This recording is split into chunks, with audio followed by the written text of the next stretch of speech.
Bienvenue à tous. Je suis Sylvain du Bureau national et la formation d'aujourd'hui a lieu autour d'Erasmus+. Vous savez que cette année, on est encore dans les 30 ans d'Erasmus+. Et le titre de la formation, c'est Comment utiliser efficacement un Twin Space dans un projet Erasmus+. Nous avons quelquefois des labels de qualité e-tuning qui sont demandés et nous avons remarqué qu'il nous était assez difficile d'évaluer des projets Erasmus+, si le TwinSpace n'était pas suffisamment documenté, c'est-à-dire si on a beaucoup de labels qui sont demandés avec simplement le résultat, simplement les productions qui ont été réalisées. Et nous, on aimerait aussi avoir un peu plus d'informations sur la planification du projet et sur d'autres aspects dont les intervenants vont parler aujourd'hui. Donc, comme intervenants, nous avons Natacha Hansen et Siegfried Maillard, donc qui sont deux ambassadeurs eTwinning, et que je vais vous laisser vous présenter. Natacha, tu peux commencer? Oui, bonjour à tous. Donc moi je m'appelle Natacha Hansen. Je suis professeure d'anglais en Alsace dans l'Académie de Strasbourg au lycée Camissé à Colmar et donc j'ai mené un projet Erasmus+ entre 2014 et 2016 et je suis très heureuse de vous en parler cet après-midi. Bonjour à tous, moi je suis enseignant en mathématiques en collège près de Bordeaux, à Mérignac, et depuis 2007, je crois, ou 2009, je jongle allègrement entre des partenariats Comenius à l'époque, Erasmus maintenant, et des projets eTwinning, et les deux s'entremêlent de manière assez harmonieuse. Voilà, donc c'est l'occasion de vous faire partager cette expérience. Natacha, honneur aux dames. Oui, donc merci beaucoup. Alors, donc on s'est déjà présenté. Comment on va organiser la formation cet après-midi? On va tout d'abord vous parler de eTwinning vers Erasmus+, euh, de notre point de vue, à Siegfried et à moi, et ainsi qu'à eTwinning France. Erasmus+, c'est la continuité d'un projet eTwinning. Ensuite, on va parler un petit peu d'eTwinning pour monter un projet Erasmus+, parce qu'eTwinning, c'est la plateforme de choix pour différentes raisons. Et on va ensuite vous parler de très concrètement nos projets, comment on a utilisé eTwinning et le TwinSpace dans les projets qu'on a montés. Alors, Siegfried, je te laisse la parole. Je prends la main sur cette partie-là. Donc voilà un tableau, un panorama très général, mais qui vous sera largement mieux détaillé dans 15 jours par Susanna Major de l'agence Erasmus, et qui va peut-être aider à comprendre un petit peu comment se situent ces partenariats scolaires Erasmus par rapport à eTwinning. Alors, tout ça, bien sûr, découle de l'agence nationale, hein, Erasmus+, avec un budget pour 2014-2020 qui est assez conséquent et qui permet de réaliser pour l'agence Erasmus trois types d'actions. Action clé 1, action clé 2, action clé 3, qui vous seront donc un petit peu détaillées dans le prochain événement. Et celui qui nous intéresse, nous, c'est l'action clé 2, c'est-à-dire la coopération pour l'innovation et les bonnes pratiques. Et là-dedans, dans cette action-là, se trouve à la fois eTwinning. Donc eTwinning est vraiment une partie d'Erasmus hein, depuis le début quasiment. Et ensuite, dans cette action clé 2, il y a également la possibilité de participer, de s'engager dans des partenariats scolaires qui ont, à la différence de eTwinning, sont contractuels. Et je ne sais pas si parmi vous, mais tiens, on peut peut-être faire le test. Certains ont déjà été impliqués ou sont impliqués en ce moment dans un partenariat de ce type-là. Est-ce que vous pouvez lever la main là avec Je pense que vous en avez la possibilité. Est-ce que parmi vous, certains sont déjà dans ce type de partenariat? Catherine, Sophie, d'accord, on en a trois. D'accord, il y en a peut-être plus. Alors oui, le petit outil se trouve en haut, dans la barre noire. D'accord, donc trois. Donc, vous savez, quatre, on en est à quatre. Vous savez que c'est donc largement plus contraignant. Et oui, parce que l'agence investit de l'argent et il y a la notion de mobilité qui est au cœur de ces partenariats-là. Alors, ces partenariats, très rapidement, fonctionnent de la manière suivante, hein. Il faut un coordinateur qui porte le projet, puis au minimum un partenaire. Le coordonnateur soumet la candidature. La durée contractuelle est de 1 à 3 ans et il y a un financement qui permet, en fonction de la demande, hein, du partenariat, qui permet d'effectuer les mobilités et surtout d'atteindre les objectifs du projet. Voilà le panorama général et eTwinning trouve tout à fait sa place dedans. C'est ce qu'on va voir dans cette formation. Alors, d'eTwinning vers Erasmus, moi, dans l'expérience que j'ai, il y a plusieurs types d'alchimie entre les deux types de projets. Ça m'est arrivé assez souvent de commencer un partenariat eTwinning et puis de m'apercevoir que les partenaires étaient entre guillemets de bons partenaires, c'est-à-dire en tout cas qu'ils étaient fiables, qui sur le moyen terme ou le long terme ne faisaient pas défaut, qui s'engageaient dans les activités. Et ça, c'est quand même un bon repère avant de s'engager dans un partenariat plus contraignant, d'avoir pu tester un petit peu le fonctionnement entre les différents partenaires sur un projet e-twinning qui, lui, n'est pas contraignant, qui peut s'arrêter. Bon, évidemment, c'est pas à souhaiter, mais qui peut s'arrêter sans conséquence à n'importe quel moment. Donc ça, c'est une première chose. Utiliser un partenariat eTwinning pour se rendre compte de la viabilité de la coopération entre les partenaires. Et à partir de là, on peut se lancer dans un partenariat Erasmus+, même si le sujet est différent. Alors, j'ai eu dans une des expériences un projet eTwinning dont le sujet était suffisamment riche pour pouvoir être étendu sur 2 ans et sur un partenariat plus conséquent. Et l'année suivante, ce projet eTwinning s'est concrétisé en projet Comenius à l'époque. Voilà. Autre chose, un autre type d'expérience, c'est d'avoir lancé un partenariat Erasmus et d'avoir traité une partie de ce partenariat, une petite partie sous forme de projet eTwinning. Et ensuite de pouvoir postuler à la reconnaissance que permet eTwinning, c'est-à-dire les labels de qualité et la candidature aux concours nationaux. Voilà, et donc dans ce cadre-là, on va voir dans cette formation qu'on a tout intérêt lorsqu'on se lance dans un partenariat Erasmus, à utiliser eTwinning et notamment ce qu'offre le TwinSpace pour tout le projet ou une partie du projet. Ok, merci Siegfried. On va parler rapidement d'eTwinning pour monter un projet Erasmus+.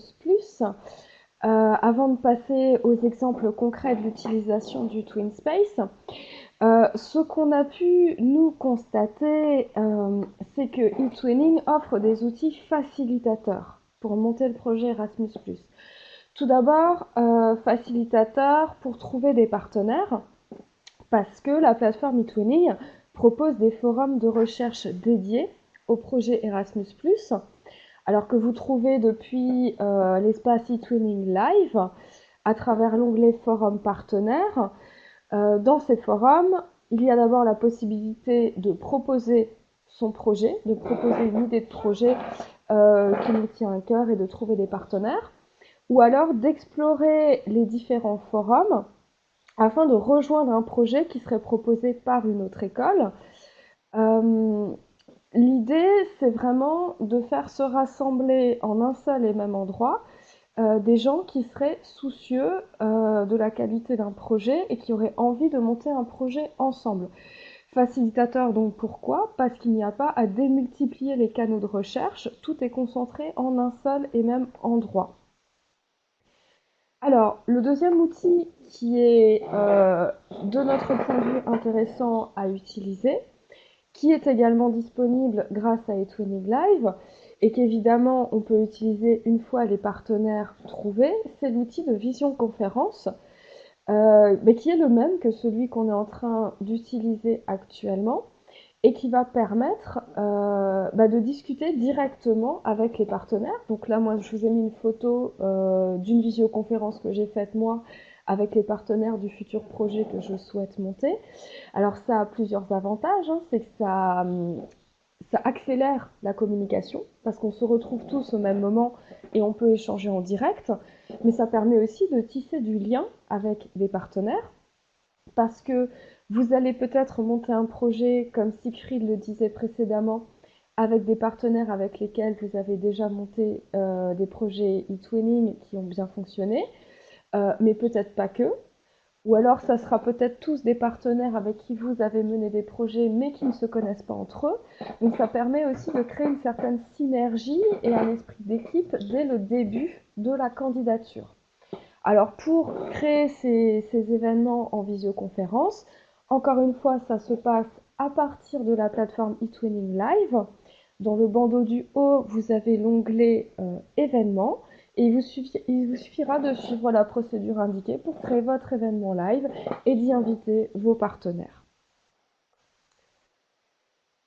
Et on en arrive au TwinSpace, parce qu'il nous paraît important aussi de mentionner que certes le TwinSpace, on arrive à l'envisager facilement dans le travail avec nos élèves, mais il faut aussi savoir que cet espace peut nous permettre à nous, enseignants, de travailler ensemble également. En demandant l'ouverture d'un TwinSpace en vue de votre projet et évidemment d'y faire ensuite travailler vos élèves ensemble, vous aurez accès à un certain nombre d'outils facilitateurs, encore une fois, de votre travail de collaboration. Parce que, comme on l'a dit avant, comment monter le dossier un projet Erasmus+, n'est pas l'objet de notre formation aujourd'hui, mais ce qui est important quand même, c'est qu'il soit monté ensemble, avec tous les partenaires, que ça ne soit pas juste un partenaire qui fasse pour tous les autres. Et donc pour le monter ensemble, il s'agit de collaborer et d'échanger. Et donc grâce aux outils que le TwinSpace nous ouvre, on a accès à une salle des professeurs, où on peut échanger des messages rapides, une communication efficace. On peut partager tout type de documents, donc du document qui soit texte, qui soit fichier Excel, qui soit diaporama, qui soit vidéo, qui soit photo. On a accès à des forums de discussion aussi pour échanger ensemble à propos du montage du projet. Et on peut aussi, comme c'est le cas à travers eTwinning Live, créer des événements en visioconférence ou alors faire des chats de discussion en direct à l'écrit. Donc voilà pour ce qu'on voulait vous dire à propos d'eTwinning dans la préparation du projet. On va maintenant vous faire une illustration de comment utiliser eTwinning en TwinSpace dans un projet Erasmus+. Et on va se baser sur les projets que Siegfried et moi avons menés. Alors moi, je vous parlerai dans un premier temps donc, du projet que j'ai mené en 2014-2016, qui s'appelle Employability, a Challenge for Youth, Dreams and Reality. Donc vous avez l'adresse du TwinSpace. Ce TwinSpace est entièrement public, donc vous pourrez le visiter quand vous le voudrez, pour voir peut-être plus en détail les choses que je vous expliquerai. Et le projet que Siegfried vous présentera tout à l'heure s'appelle ICT World, Imagine, Coding, Transforming and Modeling the World. Et vous avez également l'adresse du TwinSpace. Donc vous aurez ce document à la fin de la formation. Si vous ne souhaitez pas en direct là noter les adresses. Alors donc le projet que moi j'ai mené avait différents objectifs. Donc je vais d'abord vous dresser le contexte et vous expliquer ce à quoi on tendait pour que les activités que je vais vous présenter fassent sens. Donc nous, nos objectifs, donc je rappelle que moi je travaille en lycée, c'était d'analyser la situation du monde du travail en lien avec la crise économique dans les différents pays qui étaient dans le projet. On souhaitait aussi que nos élèves réfléchissent un petit peu sur l'adéquation et le lien de la préparation scolaire qu'ils vivaient au moment du projet et le monde du travail. On voulait aussi qu'ils s'interrogent sur ce que eux voulaient pour leur avenir, sur leurs rêves et sur la réalité des choses.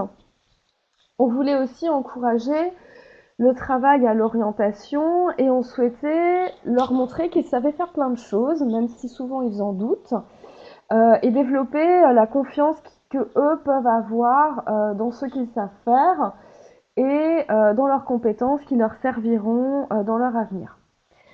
Alors, notre production finale, c'était un manifeste du jeune européen qui a été présenté donc au Parlement européen à Strasbourg lors de la dernière mobilité. Et donc pour nous, l'idée, c'était que tous les travaux qui allaient être réalisés pendant les 2 années du projet permettent cette réflexion, qu'il y ait un cheminement, que ce cheminement soit retracé dans un document qui était donc ce manifeste, et qui aboutirait donc aux propositions des jeunes pour leur avenir en tant que futurs adultes, mais que déjà citoyens de cette Europe qui est en mouvement. Et donc, les pays qui participaient, donc il y avait tout d'abord l'Italie qui coordonnait, le Royaume-Uni, l'Espagne, la France, la Grèce, la Roumanie et la Turquie. Alors, comment est-ce que les partenaires ont été trouvés? L'Italie, c'est une illustration parfaite de ce que Siegfried disait précédemment, car la collègue italienne, c'était une collègue avec qui j'avais mené un projet e-twinning au préalable, qui s'était très bien passé. On avait une vision assez similaire de ce qu'était la mobilité, la collaboration à distance. Donc on a décidé justement de mener un projet ensemble, mais cette fois-ci de joindre la mobilité physique à la collaboration virtuelle. Et donc nos partenaires ont été trouvés par différents biais. Alors tout d'abord par soit des anciens projets e-twinning qu'on aurait menés chacune de notre côté et des partenaires avec qui on souhaitait travailler, ou alors par des anciens partenaires Comenius, parce que ma collègue avait déjà mené des projets Comenius de son côté et moi également. Et donc on a créé une équipe à la fois à travers des projets e-twinning, des projets Comenius, mais également à travers les recherches par le forum. Donc on a vraiment combiné les 3 modes de recherche pour créer notre équipe. Au niveau de l'organisation, on avait prévu des mobilités en Grèce, au Royaume-Uni, en Italie, en Turquie, en Espagne et en France, donc avec les élèves. Et on avait prévu 2 réunions transnationales d'enseignants au début et à la fin du projet, donc qui se sont déroulées en Italie et en Roumanie. Donc voilà pour le contexte. Au niveau du fonctionnement de notre projet, on avait dès le départ décidé qu'e-twinning, ça serait la plateforme de travail qui serait commune à tout le monde pendant les 2 années. Alors pour ce faire, ce qu'on avait décidé, c'est que pendant la première réunion des professeurs qui s'est déroulée en Italie, on a consacré une demi-journée à la formation e-twinning de tous les professeurs. Alors nous, on a eu la chance d'être 2 ambassadrices e-twinning dans l'équipe du projet, ce qui nous a évidemment facilité les choses. Mais pour nous, c'était essentiel que dès le départ, e-twinning soit central dans le projet, à la fois pour le travail entre les enseignants, parce que c'est aussi par là qu'on faisait nos réunions en visioconférence ou qu'on échangeait des documents, mais aussi pour les élèves, parce que lorsqu'on a monté le dossier Erasmus+, on s'est très vite rendu compte qu'évidemment tous les élèves ne partiraient pas sur toutes les mobilités. Et que donc certains élèves auraient à patienter 6 mois, 8 mois, 1 an avant de partir. Et donc l'idée, c'était que bien que les élèves ne partent pas en mobilité, ils travaillent sur toutes les activités du projet ensemble. Et donc l'intérêt du Twin Space qu'on a vu de manière évidente tout de suite, c'est que c'était un outil complètement fédérateur pour les élèves et porteur de sens qui les permettrait de s'impliquer tout le temps. C'était au final la salle de classe des élèves du projet Erasmus. Ils n'étaient plus chacun dans leur pays à travailler dans leur coin, ils travailleraient pendant 2 ans ensemble au même endroit. Et donc, chaque mobilité serait préparée en amont sur eTwinning, alors par des activités diverses. Et donc l'idée, c'était de donner du sens à la mobilité. C'était de pas juste voyager pour voyager et aller faire du tourisme, mais on se déplace pour faire quelque chose ensemble. Concrétiser un travail, alors que ce soit un travail de recherche, d'écriture, de sondage, et de concrétiser ce travail ensemble par une réalisation concrète quand on sera ensemble, sur place, dans chacun des pays, en équipe transnationale. Donc comme je le disais avant, c'était important pour nous aussi d'impliquer tous les élèves de manière constante et systématique. Euh, comme vous l'avez compris, nous, l'idée, c'était de construire petit à petit notre produit final. Et donc pour que ce produit final ait un sens pour tous, il fallait que tout le monde soit impliqué dès le début. Parce que si chacun ne travaillait que sur une partie, il n'aurait pas eu une vision globale suffisante et de qualité pour pouvoir faire des propositions au Parlement. Ça nous a également permis d'intégrer le projet au cours traditionnel. Donc dans mon établissement, on a travaillé en équipe transdisciplinaire, donc avec des collègues de SES, d'histoire-géographie et d'anglais.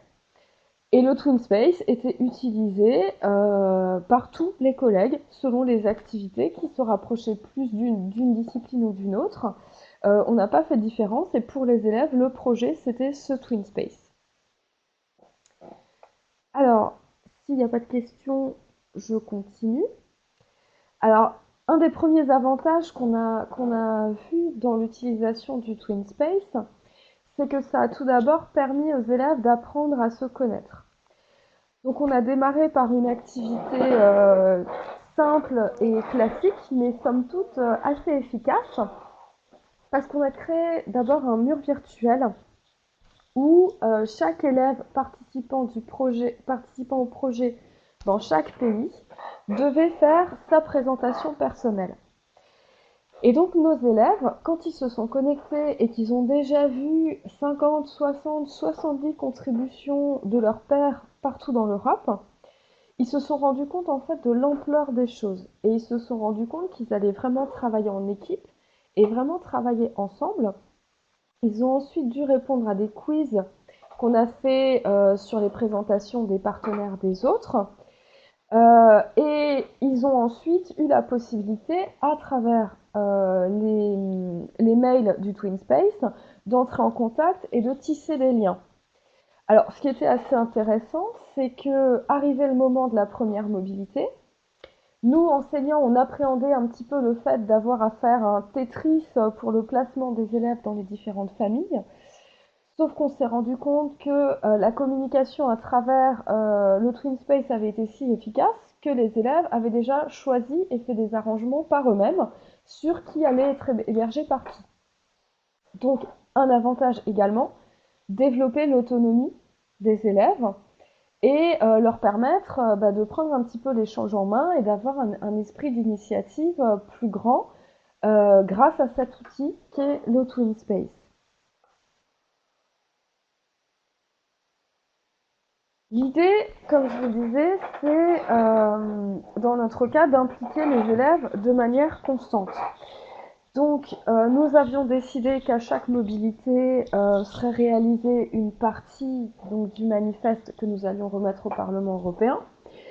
Et pour ce faire, on avait des activités préparatoires systématiques. Alors là, en l'occurrence, l'activité dont je vais vous parler, c'est l'activité qui s'est passée avant notre mobilité au Royaume-Uni. Et cette mobilité au Royaume-Uni avait pour thématique les différents parcours de carrière, les entretiens d'embauche et la projection de nos élèves dans leur avenir. Donc on a démarré sur le Twin Space par une activité qui ressemblait un peu à une activité de brainstorming, où dans un premier temps, ils ont dû compléter un nuage de mots grâce à l'outil Answer Garden, où ils devaient exprimer quel était leur job de rêve, ce qu'ils aimeraient vraiment exercer comme métier, pour ensuite, à travers les forums qui sont mis à disposition dans le Twin Space, comparer et discuter ensemble des différents parcours d'études nécessaires dans les différents pays représentés dans le projet, échanger sur les débouchés qu'il y avait dans chacun des pays. Alors ils ont aussi parlé des salaires, ils ont parlé de plein de choses. Mais nous, notre idée, c'était que même les élèves qui ne partiraient pas concrètement au Royaume-Uni puissent avoir cette vision un peu plus globale, d'avoir un état des lieux, au final, des différents jobs qui les intéressent au niveau européen. Et donc tout ça, ils l'ont fait avant la mobilité.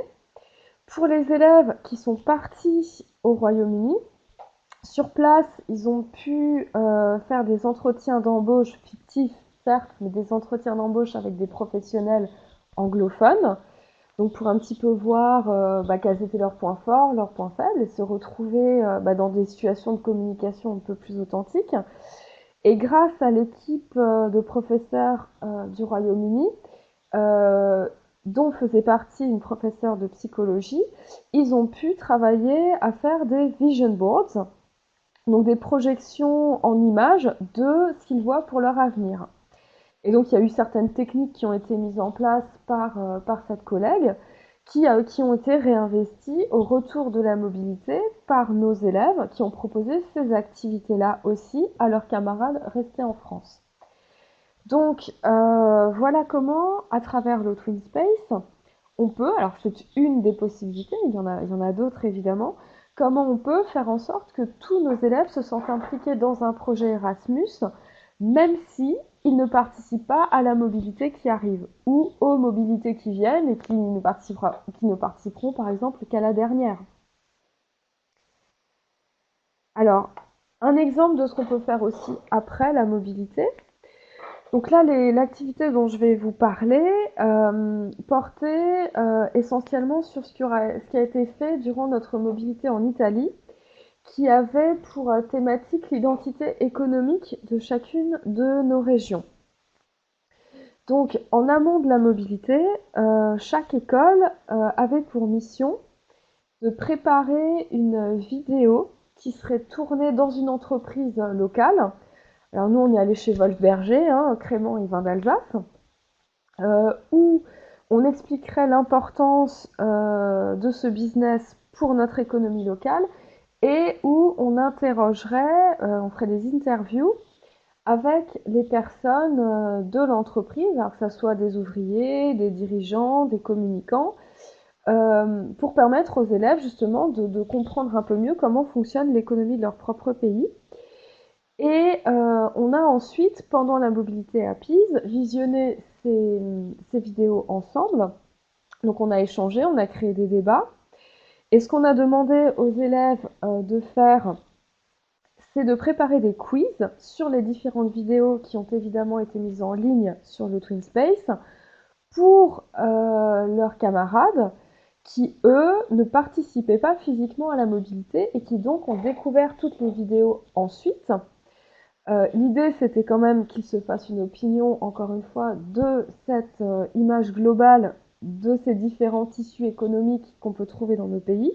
Et donc ces quiz les forçaient, d'une certaine manière, à visionner les vidéos, à s'approprier les informations, bien qu'ils n'aient pas participé à cette mobilité.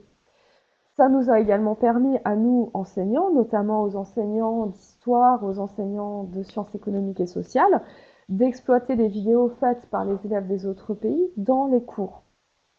Donc, le Twin Space va nous permettre à la fois de rendre nos cours beaucoup plus concrets, mais ça va aussi nous permettre d'intéresser les élèves d'une manière plus importante, parce que là, en l'occurrence, ce qu'ils découvraient à travers les vidéos, c'était des choses qu'ils auraient très bien pu découvrir à travers des manuels scolaires tout à fait classiques, mais pour lesquels ils se seraient peut-être pas forcément intéressés. Là, ce qui était bien pour eux, c'est que c'était fait par leurs camarades, par des gens qu'ils allaient rencontrer, avec qui ils travaillaient, donc pour eux, ça faisait davantage de sens.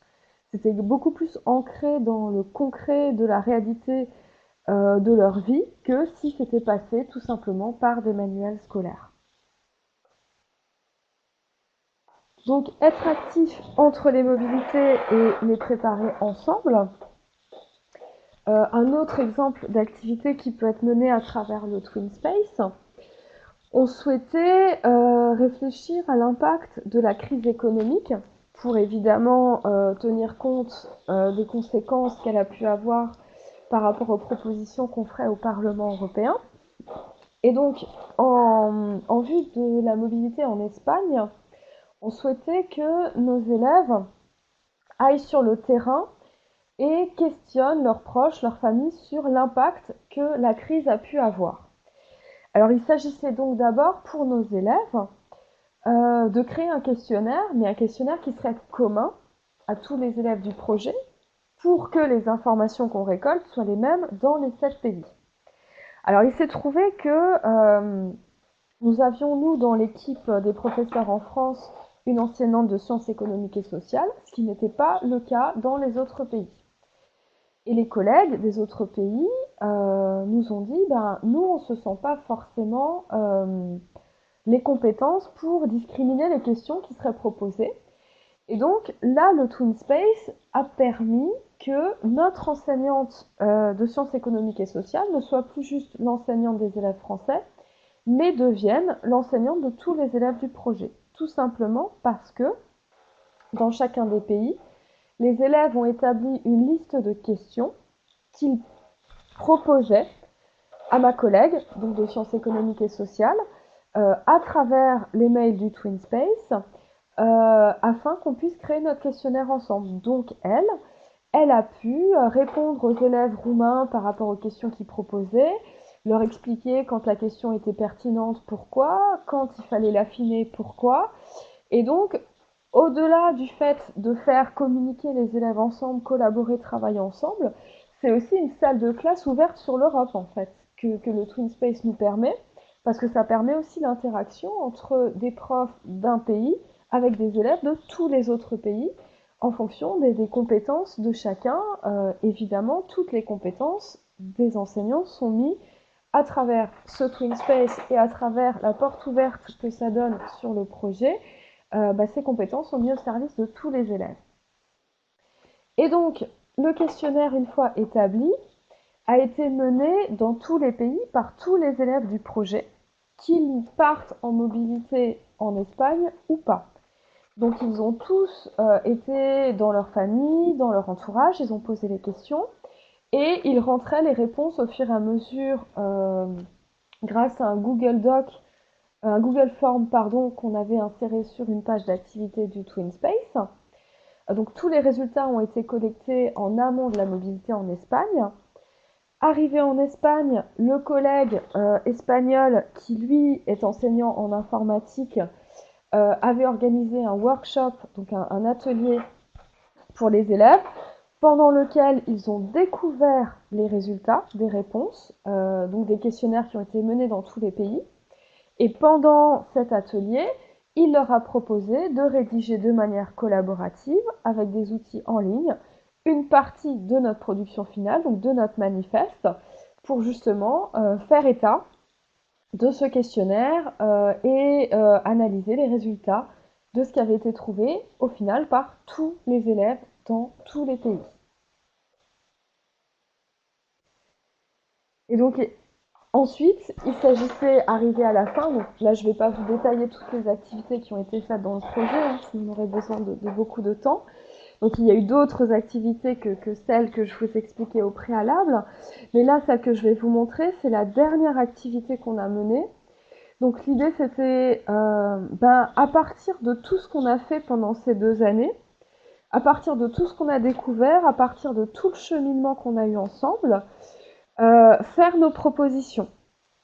Alors là où le Twin Space est intéressant aussi, c'est que le Twin Space, ce n'est pas juste une vitrine, c'est pas juste un endroit où on va montrer ce qu'on a fait, mais c'est un endroit qui va laisser une trace en fait du parcours, de tout ce qu'on a fait pendant les 2 ans, de ce qu'on a fait ensemble, des recherches, des échanges, des petites activités comme des nuages de mots, mais ça va montrer la progression et ça va laisser une trace tangible au final de la réflexion qu'on a eue tout au long du projet, parce que 2 ans, c'est dense, on fait beaucoup de choses, et dans le cadre de cette dernière activité, il s'agissait pour nos élèves, afin de faire leurs propositions, de justement revenir sur tout ce qu'ils avaient découvert, tout ce qu'ils avaient fait, tout ce à quoi ils avaient réfléchi ensemble pour faire leurs propositions.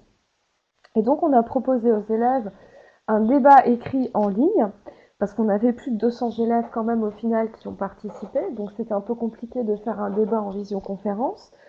Et on a utilisé l'outil qui s'appelle Treesider, qui permet en fait de proposer une idée et ensuite de voter pour ces idées-là. Et donc les élèves, vous pourrez le voir quand vous visiterez le Twin Space, on fait, il me semble, plus d'une 50aine de propositions pour lesquelles les uns les autres ont voté. Donc ces propositions toujours évidemment en lien avec comment améliorer l'arrivée des jeunes sur le marché du travail en Europe. Et ça aboutit donc à nos propositions qu'on a faites au Parlement européen. Et donc c'est vraiment les propositions qu'ils ont construites de concert à travers leur travail collaboratif à distance. Donc le Twin Space, en dehors de ça, va nous permettre de disséminer, donc de partager les expériences. Quand je vous disais retracer un petit peu tout ce qui s'est passé dans le projet, nous on avait demandé aux élèves, après chaque mobilité, de faire des carnets de voyage où ils devaient parler de ce qu'ils avaient découvert, de ce qu'ils ont vécu et de comment ils avaient ressenti les choses. Et on leur avait ouvert une page donc sur le Twin Space où ils pouvaient poster ces fameux carnets de voyage. Et ça nous a aussi permis, au bout des 2 années, de faire un bilan avec nos élèves. Pour certains qui étaient partis à la toute première mobilité, qui avaient participé à l'avant-dernière aussi, de voir comment ils avaient évolué. Donc c'est toutes ces petites traces tangibles aussi qui permettent de faire un bilan, de partager des expériences, mais aussi de montrer ce qu'on fait dans le projet, en sachant que les financements nous sont donnés par la Commission européenne, et donc c'est tout à fait normal aussi de montrer ce qu'on peut faire grâce à ce financement-là et ce que ça peut apporter à nos élèves. On a aussi, grâce au Twin Space, un outil qui est assez intéressant, qui est le journal de projet. Donc le journal de projet qui apparaît sur la page d'accueil du Twin Space, qui lui est public, et qui permet, par des phrases très courtes, un peu comme ce qu'on ferait sur un blog, de dire où on en est. Donc de dire, voilà, cette semaine, activité de sondage partout en Europe. Cette semaine, visite au Parlement européen. Cette semaine, les élèves roumains vont visiter telle usine, etc., etc. Donc ça vous permet aussi de tenir informés les gens en temps réel de tout ce qui se passe dans le projet.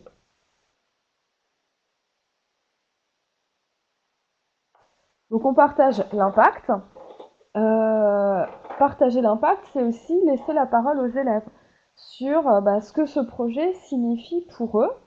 Et donc nous, à 2 moments dans le projet, à la fin de la première année et à la fin du projet, une fois qu'on avait été au Parlement européen, on leur avait tout simplement ouvert des Padlets, donc des murs virtuels, sur lesquels ils pouvaient ouvertement exprimer leurs ressentis sur ce que le projet leur a apporté. Parce qu'au final, c'est quand même eux les mieux placés, et avec leurs mots à eux de jeunes adolescents, d'exprimer tout ce que ce travail peut leur apporter dans leur construction. Parce que certes, un projet Erasmus ou un projet e-twinning, c'est une aventure pédagogique, mais c'est aussi une aventure humaine.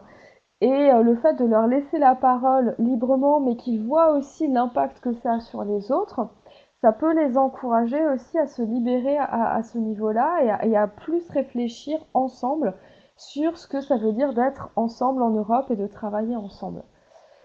Diffuser les résultats également. Nous, notre manifeste a été remis en version papier à Madame Sander, qui est députée européen et qui nous a accueillis au Parlement européen, qui a suivi notre travail pendant 2 ans. Mais il est également accessible à travers le Twin Space qui, je le répète, est public. Donc il peut être consulté par toute personne qui serait intéressée par le fruit du travail qu'on a produit pendant ces 2 années de projet. Donc moi j'en arrive au bout de ma présentation sur ce projet ECY. Quelques liens, donc si vous voulez visiter le Twin Space qui est public. On avait également créé une page Facebook, alors spécifiquement pour les activités en lien avec le projet au lycée Camissé. Une autre page Facebook qui était générale pour tous les partenaires. Et on a également quelques explications sur le projet sur le site de notre lycée. Donc voilà, encore une fois, vous aurez tous les liens dans ce document que Sylvain vous enverra dès la fin de la formation et du montage de la vidéo. Donc je ne sais pas si vous avez des questions, si vous voulez que je précise certaines choses, si j'ai été trop rapide, n'hésitez pas. Sinon, je laisse la parole à Siegfried. C'est là qu'on fait une pause café d'habitude, non? Est-ce que Sylvain peut nous servir un petit café à tous? Ah, virtuel alors. Alors, combien de personnes sont parties, combien d'élèves sont partis sur chaque mobilité? Alors nous, on a fait partir 9 élèves en France, hein, 9 élèves et 2 enseignants par mobilité, en sachant que nous, notre projet a été mené entre 2014 et 2016. Et me semble-t-il, mais ça, Susanna pourra vous préciser les choses le 22 novembre, les règles ont un petit peu changé depuis au niveau du nombre de mobilités ou du financement maximum par école et par année. Alors, concernant l'outil vidéoconférence, la réponse est oui. Hein. Je pense que Sylvain, tu peux le confirmer. On peut enregistrer les échanges. C'est un avantage d'ailleurs. Alors je vais apporter une précision par rapport à ça. Si on lance la visioconférence à partir du TwinSpace, on ne peut pas enregistrer. Il n'y a pas cette possibilité-là depuis le TwinSpace, depuis le projet. En revanche, il est tout à fait possible de créer une visioconférence à partir de eTwinning Live. Et si vous lancez un événement depuis eTwinning Live, le porteur, enfin celui qui lance la vidéo, peut effectivement enregistrer cette vidéo et la récupérer et ensuite la distribuer aux autres participants. Merci Sylvain. Alors, tous les élèves du projet ont collaboré sur eTwinning? Oui, tous les élèves engagés dans le projet sur les 2 ans ont travaillé sur eTwinning de manière constante. Donc pour nous, c'était vraiment un point d'honneur que ce soit les mêmes élèves qui mènent la réflexion de son tout début jusqu'à la fin, l'aboutissement au moment où on irait au Parlement européen. Alors nous, on a été chanceux parce que la dernière mobilité, c'est donc très logiquement passé chez nous en Alsace. Et donc nous, contrairement aux autres pays qui étaient limités dans le nombre d'élèves qu'ils pouvaient emmener, vu que nous, on était sur place, on a pu emmener tous les élèves participants au Parlement européen et donc ils ont tous pu participer à la présentation qu'on a faite à Madame Sander. Donc là, on a une question sur le choix des élèves qui partent en mobilité. Alors oui, je crois que les questions arrivent un peu en retard chez moi. Alors, nous, comment on a choisi? On avait au total 45 mobilités possibles sur tout le projet pour des élèves. Et donc, on était parti sur une classe. Et on a eu au final une trentaine d'élèves qui étaient volontaires pour participer et partir. Parce qu'évidemment, nous, l'idée, c'était pas uniquement de partir, c'est aussi de participer à toutes les activités. Et donc, on a demandé à ces 30 élèves de se positionner au final sur les pays qui les attiraient à la base un peu plus, en sachant qu'on laissait la possibilité aux élèves qui, lorsque les partenaires viendraient en France, pourraient accueillir 2 partenaires étrangers, de partir 2 fois.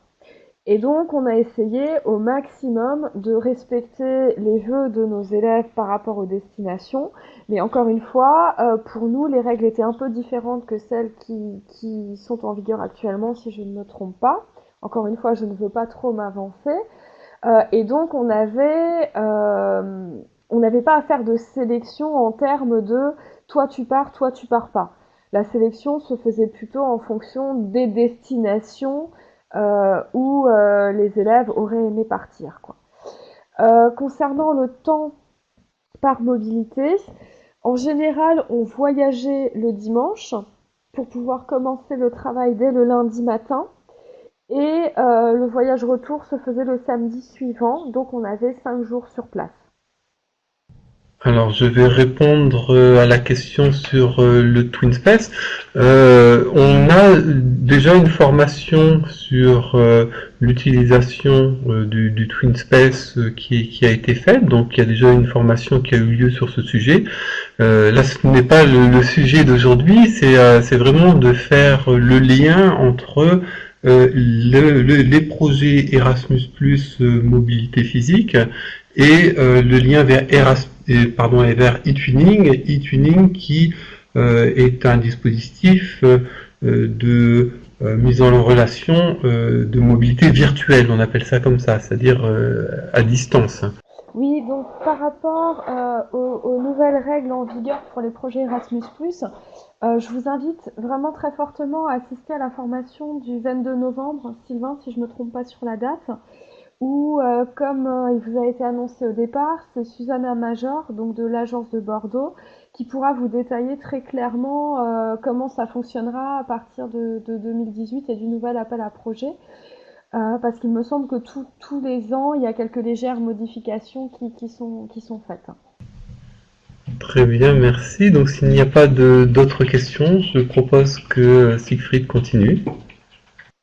Ok, alors je vais vous présenter assez rapidement un projet, mais je voudrais, au travers de ce projet, surtout vous parler de l'intérêt d'utiliser le Twin Space dans le cadre d'un partenariat Erasmus+ KA2. Hein.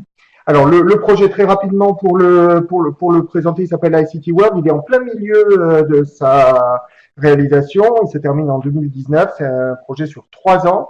ICT World, c'est un acronyme, hein, imager, coder, transformer le monde à travers un certain nombre d'outils qui sont maintenant pour la plupart dans les programmes scolaires, GeoGebra, Scratch, Arduino, GIMP. Alors certains n'y sont pas, hein, mais pas mal d'outils du web 2.0, par exemple.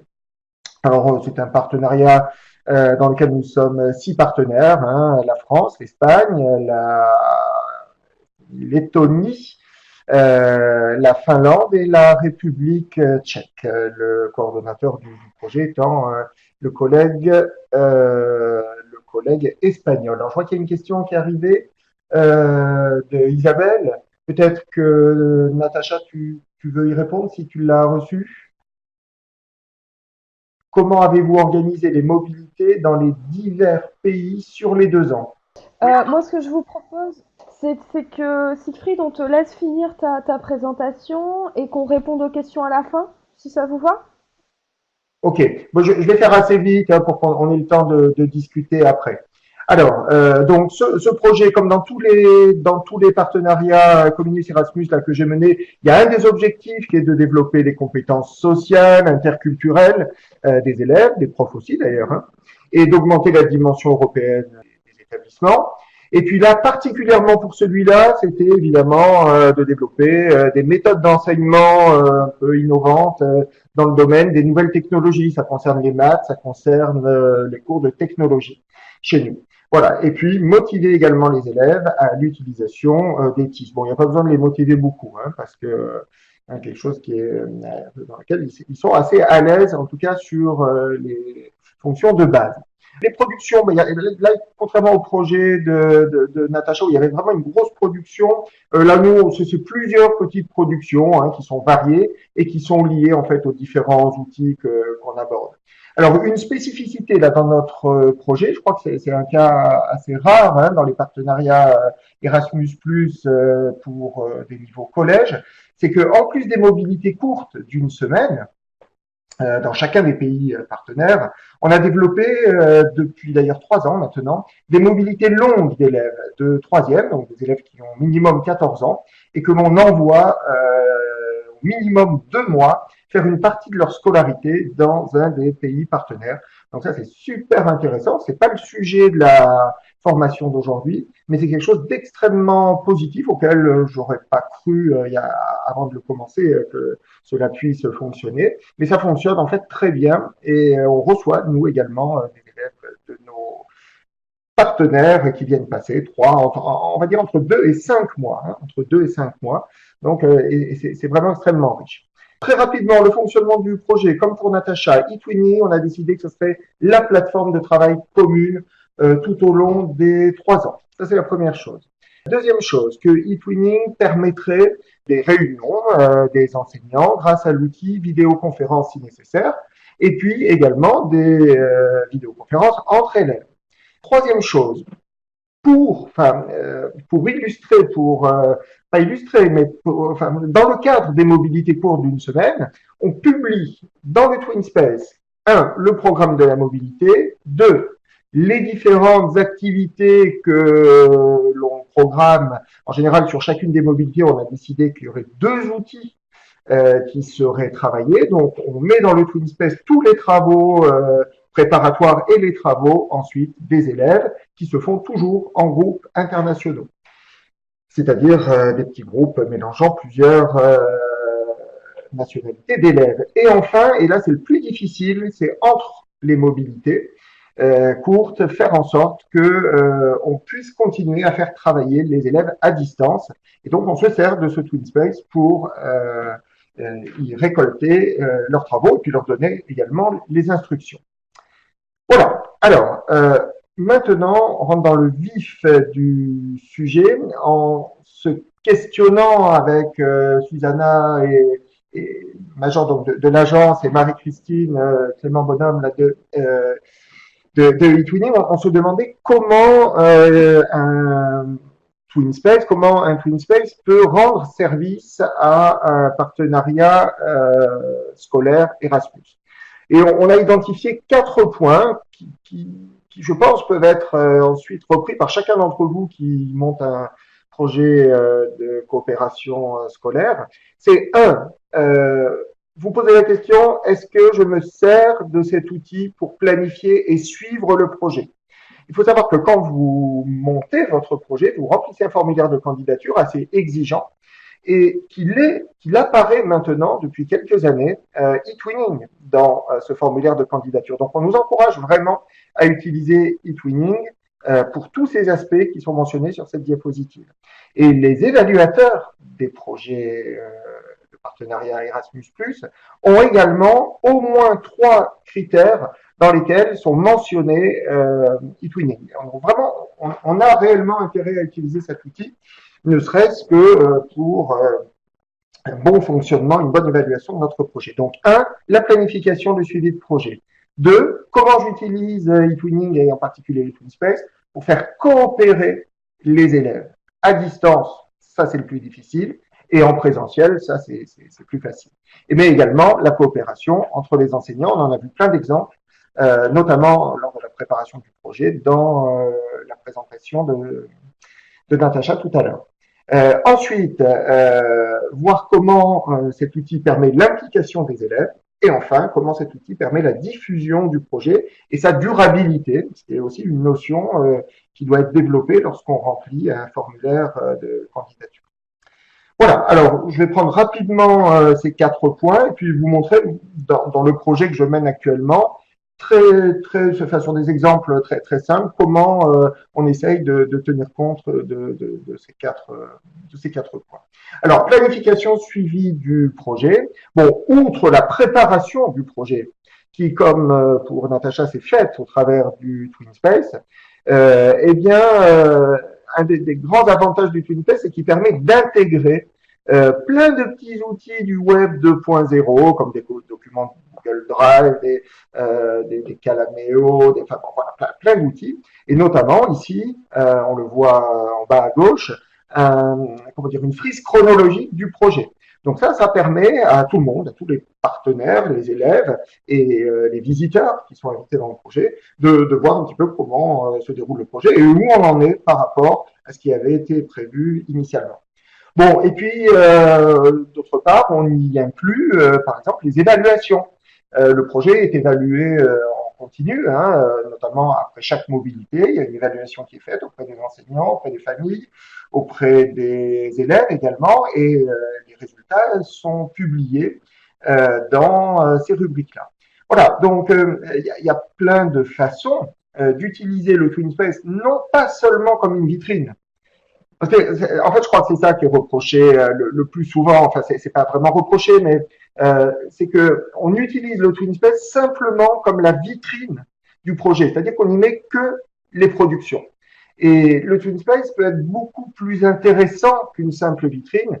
Il permet notamment cette planification et ce suivi de projet. Voilà, ça c'est le premier point. Alors, deuxième point, la coopération. Alors, la coopération, elle se fait à divers niveaux. Hein. Alors, entre enseignants, évidemment, là, il y a plein d'outils tout à fait pratiques, hein, comme le journal des enseignants, là, enfin, la Teacher's Room, qui permet, comme disait Natacha tout à l'heure, de s'envoyer des petits messages rapides. Il y a également quoi d'autre les forums sur lesquels on peut discuter de points particuliers. Et puis, nous, tout ça, on le résume dans des pages. Puisque dans le TwinSpace, ce qui est le plus visible, hein, quand même, ce sont les pages. Et par exemple, sur cette page-là, on voit ce qui a été fait sur la première année du projet dans le travail coopératif entre les élèves. Alors, pour éviter d'avoir des pages qui sont longues, comme dirait ma collègue allemande, comme des rouleaux de papier toilette, au lieu de mettre toutes les productions les unes à la suite des autres, on préfère mettre des liens qui donnent voilà une page un petit peu sommaire, enfin sommaire comme le sommaire d'un livre, hein, et qui renvoie ensuite à chacune des productions. Coopération entre les professeurs pour définir, pour mettre au point les activités. Alors, ça me permet de vous parler d'une activité. Nous vraiment, on a vraiment le problème de faire coopérer les élèves à distance. Alors, autant on peut les faire coopérer au sein de notre établissement, des Français avec des Français, ça c'est facile. Mais faire coopérer sur un même travail, un petit groupe de Français, un petit groupe d'Allemands, un petit groupe de Tchèques, un petit groupe de Finlandais, bon, mais c'est pas si évident que ça. Alors, une des solutions qu'on a trouvées, il y en a plusieurs, hein, il y a l'idée des concours, par exemple, mais une des solutions là qu'on a trouvées qui a vraiment bien marché, c'était au travers du logiciel Scratch. Alors, je ne sais pas si vous connaissez, c'est un logiciel qui est maintenant dans les programmes scolaires de la primaire jusqu'au moins à la fin du collège. Ensuite, c'est un autre programme qui est utilisé.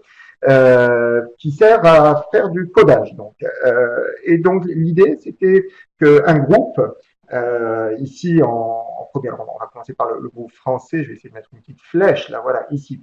Le groupe français, avec un certain nombre d'élèves hein, choisis dans chaque pays, démarre la conception d'un jeu, puisque avec ce programme, on peut faire des jeux vidéo, mais une version très simple du jeu et qui, à partir du 10 décembre, envoie ce jeu au deuxième partenaire qui était défini dans ce tableau, ici la Lettonie, et qui avait donc une vingtaine de jours pour créer un niveau supérieur du jeu, un niveau 1, et avec un mode d'emploi également, à envoyer ensuite à l'Espagne à partir du 3 janvier, qui elle-même crée un niveau supplémentaire, etc. Bon, vous avez compris, et à la fin du processus, le 5 mars, on obtenait un jeu complet avec 5 ou 6 niveaux, mais vraiment de belle qualité, avec un vrai travail coopératif, parce que lorsqu'un pays recevait la version précédente, il fallait comprendre ce qu'avaient voulu faire les élèves, analyser le code, essayer de comprendre pourquoi ça ne fonctionnait pas ici, corriger les bugs,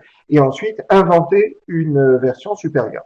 Donc, le TwinSpace permet quoi? Eh bien, il permet déjà de présenter les modalités de fonctionnement, qui sont donc consultables par les profs et par les élèves, et permet également de recenser les productions des élèves, en l'occurrence ici les différents jeux. Voilà, dernière illustration de cette coopération sur l'utilisation là pour le coup de l'outil GeoGebra, qui est un outil de géométrie dynamique, hein, très simple à utiliser, mais avec des petites fonctionnalités intéressantes, notamment des petites fonctionnalités qui permettent de faire bouger des parties.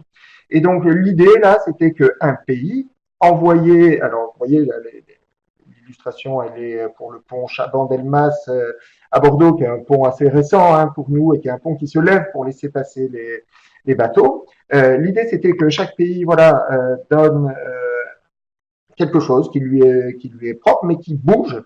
et que ce soit envoyé à un pays partenaire et que le pays partenaire modélise grâce à GeoGebra cet objet.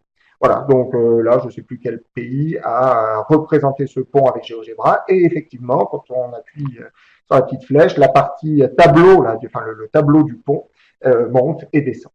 Bon, et pareil. Donc voilà le type de coopération. Il y en a d'autres, mais en tout cas, il faut vraiment penser cette coopération entre les profs et les élèves. Le TwinSpace est un outil qui permet vraiment de faire ça. L'implication des élèves.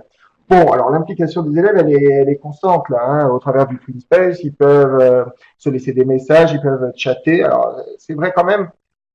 Bon, il faut quand même le dire, hein, le TwinSpace, comme disent mes collègues finlandais, il n'est pas toujours student friendly. Voilà, les élèves, quand ils ont le choix entre communiquer sur le TwinSpace et communiquer sur Snapchat, la décision se fait vite. Mais bon, après ils sont libres, hein, bien sûr. Le point de départ, c'est quand même la communication sur le TwinSpace, et après il y a envie de communiquer autrement, eh ben, c'est tout à fait bien, hein, finalement. Sauf que c'est plus sécurisé et qu'on n'a plus le contrôle dessus. Un autre outil, c'est bien sûr les forums. Voilà, c'est ce qui est illustré sur cette diapositive. On a créé un forum pour les nouveautés sur le TwinSpace. À chaque fois que quelque chose est publié sur le TwinSpace, eh bien, on le voit en allant consulter ce forum. Et puis ensuite, un forum pour chacun des outils que l'on travaille. Et donc là, les élèves, ils vont naturellement, dès qu'ils ont fait un petit jeu vidéo, par exemple avec Scratch, eh bien, ils vont le poster dans ce forum. Et puis d'autres élèves viennent l'essayer, le commenter, etc. Donc voilà, on a une implication là-dedans très directe des élèves du projet. Dernier aspect, la diffusion du projet. Alors, et la reconnaissance aussi, j'aurais envie de dire, du projet. Parce que le partenariat Erasmus+, en lui-même, il n'y a pas une reconnaissance directe du projet. Lorsque vous utilisez le TwinSpace dans votre partenariat Erasmus, ben, un des gros avantages, c'est que vous pouvez postuler pour les labels de qualité, comme vous l'avez peut-être déjà fait sur vos projets e-twinning classiques. Hein. Donc, un label de qualité national, un label de qualité européen. On peut postuler également pour les concours nationaux, pour le concours européen. Et ça, c'est une vraie valorisation qui est visible. On peut donner des diplômes aux élèves, on peut organiser des petites réunions formelles au canopé du coin avec notre correspondant académique qui remet des petits goodies aux élèves. Enfin bon, on peut faire des petites choses vraiment sympas qui reconnaissent et voilà, qui montrent qu'il y a eu une qualité de projet. Alors attention, petite astuce, un projet, pour pouvoir prétendre au label de qualité, doit être terminé. Un projet e-twinning doit être terminé. Donc, lorsque vous avez un partenariat Erasmus qui dure 2 ans ou 3 ans, comme c'est le cas pour moi, eh bien, il faut, enfin, vous pouvez pas en cours de projet finalement lancer votre TwinSpace et demander une reconnaissance avec un label de qualité pour ce TwinSpace, pour ce travail, parce que le projet n'est pas terminé. Alors, ce qu'il faut, c'est monter un TwinSpace à part, qui sera le nom de votre projet et puis suivi de 2016-2017, par exemple. Le terminer, le clore en 2017, et à ce moment-là, pour cette partie du projet, la première année du projet, vous pouvez candidater pour ce type de reconnaissance. Alors, la diffusion du projet, bon, ben, le projet, il est diffusé au travers de la presse, par exemple, il est diffusé au travers de différentes actions. Là, par exemple, moi, ce que je suis en train de faire avec vous, ben, c'est une manière aussi de diffuser le projet. Ça apparaîtra dans le TwinSpace. L'aspect durabilité du projet, elle est tout à fait appropriée à l'utilisation du TwinSpace, puisque le TwinSpace reste ensuite. Donc, vous avez une durabilité de votre projet, qui est aussi un paramètre qui est demandé lorsque vous candidatez, qu'il est demandé de développer lorsque vous candidatez pour un partenariat Erasmus. Voilà, donc au travers de ces 4 points, on voit que le TwinSpace est quand même un outil tout à fait adéquat pour mener à bien et valoriser son partenariat Erasmus KA2. Voilà, j'en ai terminé. Alors, on peut peut-être passer, comme l'annonçait tout à l'heure Natacha, à la série de questions. Moi, je relaisse la main à vous tous, hein, à Sylvain déjà, savoir si tout le monde peut utiliser son micro ou s'il vaut mieux le faire par écrit. Sylvain. Oui, donc on va essayer d'éviter quand même d'utiliser les micros. On a déjà fait cette expérience et on a enfin, des problèmes techniques si on n'a pas testé avant. Donc on va continuer sur le chat plutôt. Alors, si vous voulez bien, moi je vais répondre à la question qu'Isabelle a posée précédemment. Donc, sur comment est-ce qu'on a organisé les mobilités dans les divers pays sur les 2 ans. Alors, ce qu'il faut savoir déjà, c'est que lorsque vous allez candidater à un projet Erasmus+, il va falloir justifier, donc expliquer pourquoi vos élèves ont besoin de se déplacer et de se retrouver dans chacun des pays. Contrairement à ce qui pouvait être le cas dans les projets Communus où il était de fait que les élèves se déplaceraient, pour que vos déplacements soient financés, il va falloir que vous expliquiez pourquoi vous avez la nécessité de vous déplacer dans chacun des pays. Ce qui veut dire qu'il va falloir réfléchir en amont sur pourquoi telle ou telle mobilité est indispensable. Et donc, vous allez devoir, d'une certaine manière, déterminer un ordre de déplacement. Alors, nous, on a dû réfléchir en amont sur pourquoi on allait d'abord en Grèce, pourquoi on allait ensuite au Royaume-Uni, etc., par rapport à ce que ces différentes mobilités allaient apporter dans le pays, dans le projet, pardon, et surtout à une certaine cohérence au niveau de la construction de notre manifeste. Donc au niveau du choix de l'ordre dans les différents pays, c'est à travers ça que ça s'est fait. Mais ça a donc été décidé avant même, si vous voulez, que le projet n'ait été accepté, quoi. C'est au niveau de la candidature qu'on a déjà dû y réfléchir. Ensuite, lorsqu'on s'est retrouvé pour la première réunion des enseignants donc en Italie, le projet avait été accepté, on savait qu'on aurait nos financements. Et là, on a déterminé un cahier des charges clair sur ce qui était pour nous impératif pour chacune des mobilités. Donc dans le cadre de notre projet, on a décidé à ce moment-là que dans chacune des mobilités, il y aurait une visite d'entreprise sur place, il y aurait un accueil fait par les autorités locales, donc par la mairie, ou en Grèce par exemple c'était le gouverneur du Péloponnèse qui nous a accueillis, et que les élèves seraient hébergés en famille. Donc on avait un cahier des charges clair dès le départ qui a été décidé avec tous les partenaires qu'on aurait notre feuille de route, et à ce moment-là on a aussi décidé d'un calendrier. Parce que ce qui était important aussi, c'est de se dire que dans tous les pays ça fonctionne pas de la même manière, qu'il y a des vacances scolaires qui sont différentes, qu'il y a des obligations liées aux examens qui sont différents. Et donc tout ça, on a dû le discuter bien en amont.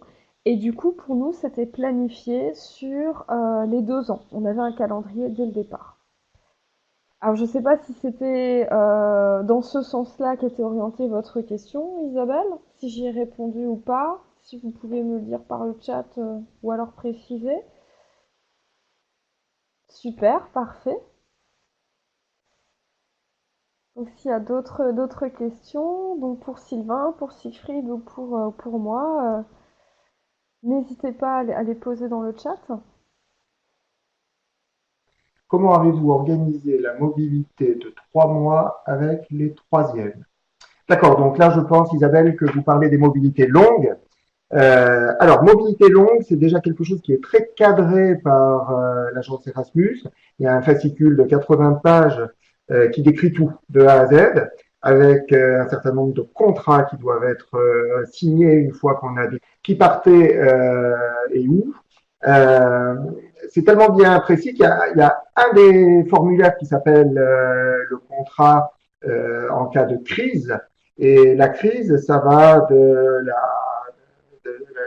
je sais pas moi, d'une petite brûlure au doigt au décès de l'élève.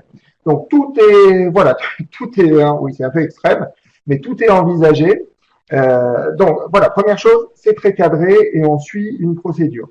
Deuxième chose, le choix des élèves.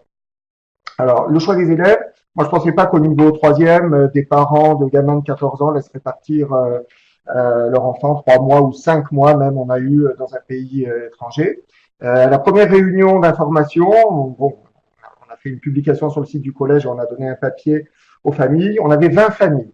C'était que des quatrièmes, choisis parmi que les quatrièmes, hein, pour l'année d'après, quand ils seraient en troisième. Donc là, finalement, je crois qu'il y a un intérêt pour ce type de mobilité. Sur les 20 familles, après avoir expliqué vraiment tous les aspects qui peuvent être bien sûr positifs, mais tous les aspects qui peuvent être négatifs de ce type de mobilité, il restait 15 familles qui ont déposé un formulaire de candidature. Et sur les 15 familles, on avait 2 places. Voilà. Et donc, à partir de là, il s'agit de faire une sélection sur un certain nombre de critères. Après, c'est propre à chaque établissement. Nous, les critères principaux étaient la motivation, à la fois de l'élève, mais aussi, et c'est presque le plus, non pas le plus important, mais c'est aussi important, la motivation de la famille. Le seul problème qu'on a eu depuis 3 ans, c'est une famille. Hein. Et donc maintenant, il y a une question quasiment systématique qu'on pose lorsqu'on va dans les familles en amont pour les rencontrer, pour les familles qui postulent. Hein. C'est leur demander, eh bien, comment allez-vous réagir au bout de 2 semaines quand votre enfant, vous allez l'avoir sur Skype, au téléphone, qui va pleurer, qui va vouloir rentrer, et puis le jour d'après, qui va pleurer parce que vraiment il en peut plus, il veut rentrer. Comment vous allez réagir? Et si on sent la moindre faille par rapport à ça, on recale la candidature. Donc ça, c'est bon, c'est notre façon de faire. Hein. Mais il y a pas que ça. Donc motivation, élèves et parents, capacité à encaisser un travail supplémentaire, parce que les gamins, quand même, ils vont suivre une partie de leur scolarité là-bas en suivant des cours sur place adaptés à leur niveau de langue, hein, mais ils vont avoir un petit peu aussi de cours de France qui vont être transmis le moins possible, ce qui nous paraît l'essentiel. Donc il faut que ce soit des gamins qui aient à la fois une capacité de travail plus importante que la moyenne et qui puissent gérer ces 2 fronts-là et en rentrant gérer un petit peu le rattrapage, parce qu'il y en a un petit peu qui va y avoir. Comment avez-vous organisé la mobilité de 3 mois? Donc l'organisation, voilà, la préparation, le choix des élèves, et ensuite, une fois que tous les contrats sont remplis, il y a un des contrats très importants qui s'appelle le contrat d'études, dans lequel on définit avec les familles ce que l'élève veut gagner de sa mobilité de 3 mois à l'étranger. Ce contrat d'études est terminé le jour d'entrée dans le pays avec l'équipe des professeurs là-bas qui, en fonction des objectifs que s'est fixé l'élève, définit les cours qu'il va suivre, etc. Une fois que ça est fait, c'est finalement simple. Hein. On envoie l'élève. Alors nous, on l'accompagne toujours. Hein, depuis 3 ans, on accompagne l'élève. On prend l'avion avec lui, on passe dans la famille avec lui pour vérifier que les contrats sont signés, discuter des règles de vie dans la famille, insister sur le fait qu'il ne faut pas utiliser son téléphone tout le temps, bon, etc., etc. Donc on va dans la famille, on reste 1 heure et demie, et le lendemain on va au collège pour le premier jour, on aide à remplir ce contrat d'études, on aide à insérer l'élève dans son nouvel environnement, et on rentre donc le soir du deuxième jour. Voilà, donc ça coûte 2 billets d'avion, hein, un billet pour l'élève et un billet pour le prof. Finalement, ça peut même se faire en dehors de tout projet Erasmus. C'est vraiment très très riche. Et ensuite, on est en contact permanent avec le gamin par WhatsApp. Nous, c'est l'outil qu'on utilise. Bon, voilà, dernière chose pour les petits détails. Une des règles essentielles, c'est que l'élève doit en priorité en cas de pépins, de problèmes, d'inquiétudes, de questions, contacter ses tuteurs, c'est-à-dire le prof référent de son pays d'origine et le prof référent de son pays d'accueil, mais jamais, jamais, jamais contacter ses parents en premier. C'est vraiment la cause de tous les problèmes. Bon, voilà, ça fait partie des. Enfin, si quelqu'un est intéressé par ce type d'action, hein, on pourra se contacter en dehors et puis je vous donnerai davantage de pistes. Voilà, pardon pour cette réponse un peu longue. Non, mais moi j'aimerais aller dans le même sens que toi, Siegfried, c'est-à-dire que dans ce que Siegfried a dit, ce qui est très important aussi, c'est l'aspect préparation de la mobilité. Et c'est aussi ça peut-être qui va faire que la mobilité, qu'elle soit courte, certes, mais encore plus quand elle est longue, va réussir ou pas, parce que c'est aussi une préparation culturelle et d'aller vers l'autre et de travailler différemment et d'avoir d'autres manières de faire. Et c'est là aussi que le Twin Space peut être cet espace de rencontre où nos élèves vont se confronter pour une première fois à l'autre et à l'autre qui va l'accueillir, à l'immersion, etc., etc. Donc voilà, c'était juste ce que je souhaitais rajouter à ce niveau-là. Moi, je réponds à Grégoire qui demande bonjour, les élèves parlaient-ils la langue du pays? Euh, alors non, c'est pas Grégoire, c'est ah non, non, non, pardon, c'est Estelle. Estelle. Grégoire est le nom de famille. Pardon, Estelle. Non, les élèves ne parlent pas forcément. On envoie des élèves en Finlande, par exemple. Hein. Donc, les élèves parlent absolument pas le finnois. Mais bon, c'est vrai qu'en Finlande, on parle très bien l'anglais, donc c'est finalement assez facile. On a envoyé des élèves en Pologne aussi, donc les élèves parlent pas du tout le polonais. Et pourtant, ça ne pose aucun problème. Les élèves reviennent en ayant fait des progrès faramineux en langue, notamment, mais aussi dans tout le domaine des soft skills, hein, leur autonomie, leur indépendance, leur capacité de travailler en groupe, de prendre des initiatives. C'est juste fabuleux. Moi, pareil, hein, je vais dans le même sens. Hein, mes élèves ne parlaient ni roumain, ni grec, voilà. Il y avait la langue commune qui était l'anglais, certes, qui était la langue de communication dans le projet et la langue de production au niveau de la production finale. Par contre, on a aussi bon nombre d'élèves qui ont pu développer leurs compétences interlangues également. Étant moi en Alsace, nous avons un nombre assez conséquent d'élèves qui parlent l'allemand et qui font de l'allemand depuis la primaire, qui ont aussi à certains moments eu recours à l'allemand quand ça leur paraissait plus simple, qui ont pu se servir de leurs connaissances, par exemple en italien pour certains qui étaient d'origine italienne, lorsqu'ils étaient au contact avec les Roumains, dont la langue se rapproche un petit peu de l'italien. Donc ça permet aussi le développement d'un certain nombre d'autres qualités et compétences chez les élèves que simplement linguistiques. Alors Isabelle, je te laisse mon adresse là dessous, je te laisse mon adresse mail et puis on se contacte en dehors pour ces informations sur les mobilités longues. Quel outil a été utilisé pour la frise chronologique? Alors, celui-ci, c'est un outil payant qui a été pris en charge par le coordonnateur. Il faut savoir que le coordonnateur, hein, je ne sais pas si vous le savez, enfin, ceux qui n'ont pas de projet KA2, a le double de la subvention des autres. Donc, il a un petit peu de réserve.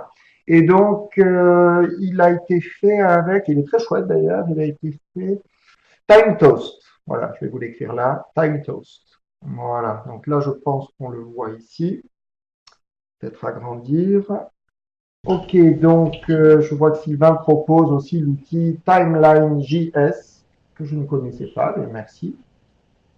Donc ça doit être certainement un outil à vérifier, hein, il doit y avoir certainement une version payante, mais une version gratuite doit être utilisable, hein, pour cet outil. Je pense qu'on est arrivé au terme, je ne vois plus beaucoup de questions, donc vous allez retrouver l'ensemble de la présentation que je vais vous envoyer sous forme PDF. Et vous aurez donc dans cette présentation, vous avez vu qu'il y a des liens là qu'on n'a pas pu être cliquables là dans la visioconférence, mais vous pourrez aller regarder aussi les Twin Space des différents projets, en fait les parties publiques, les pages publiques, et vous verrez effectivement qu'on n'a pas que les productions finales qui sont affichés, c'est pas qu'un espace d'affichage en fait, c'est aussi un espace de travail, ce qui se ressent bien dans les Twin Space des deux intervenants, donc de Siegfried et de Natacha. Et vous allez voir en fait que tout ce qui a été dit pendant la formation, on va le retrouver, que ce soit l'anification, que ce soit les activités qui ont été faites. Vous allez retrouver un peu tout ça jusqu'à l'évaluation du projet, puisque c'est vraiment le schéma qui doit être utilisé. Une activité brise-glace au départ, avant bien sûr la planification, une activité brise-glace, les activités à la fin, l'évaluation. Merci à vous et donc à bientôt peut-être pour une autre formation en ligne.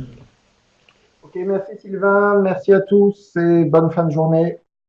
Merci à tous et puis avec grand plaisir pour de nouvelles aventures e-twinning Erasmus à partager.